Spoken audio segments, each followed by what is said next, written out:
বর্তমানে এমন একটা অবস্থায় এসে আমরা দাঁড়িয়েছি, শুধু বাংলাদেশ না সারা বিশ্বে সবথেকে একটা বিপর্যস্ত একটা অবস্থা। সেই জায়গায় একমাত্র রক্ষা করতে পারে আমাদের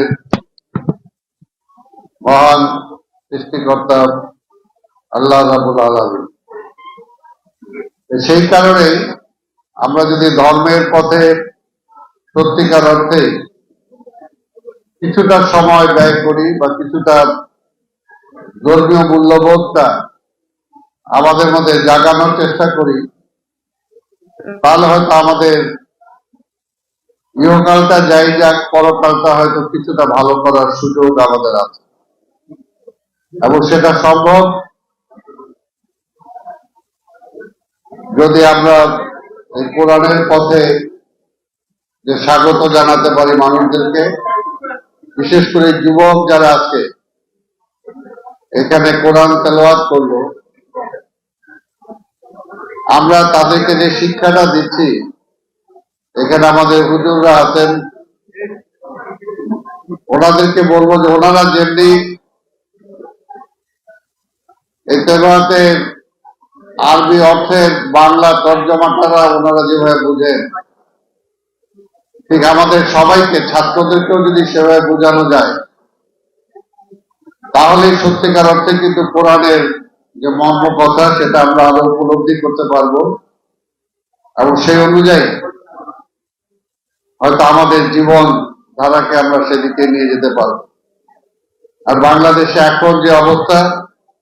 এই অবস্থা থেকে আমরা নিজে বেঁচে থাকার জন্য, আমাদের ভবিষ্যৎ প্রজন্মকে বাঁচানোর জন্য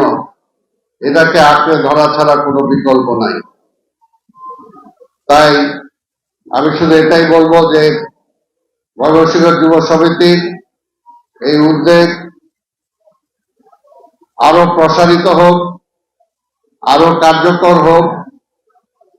এবং আমরা যাতে এটা থেকে সবাই শিক্ষা গ্রহণ করতে পারি, সবাই যাতে শুধু বর্তমানে যে প্রতিযোগিতা, একটা অশুভ প্রতিযোগিতা, আমরা সবাই শুধু চাই চাই চাই, এই অবস্থা থেকে যাতে নিজেদেরকে সংযমের পথে নিয়ে আসতে পারি, আমরা ইহকালে সবকিছু পাওয়ার জন্য পরকালটা যাতে আমরা না হারিয়ে ফেলি, অন্তত সেই চিন্তার, সেই চেতনা বোধটা যাতে আমাদের মধ্যে জাগ্রত হয়, এই আশা পোষণ করেই আপনাদের সবাইকে ধন্যবাদ জানিয়ে এবং আমাকে এখানে এসে দু একটি কথা বলার সুযোগ করে দেওয়ার জন্য বৃহত্তর ময়মনসিংহ সমিতি সভাপতি, সাধারণ সম্পাদক সহ কর্মকর্তা সবাইকে আমি ধন্যবাদ জানিয়ে আমার বক্তব্য শেষ করছি। খোদা হাফেজ। বাংলাদেশ জিন্দাবাদ।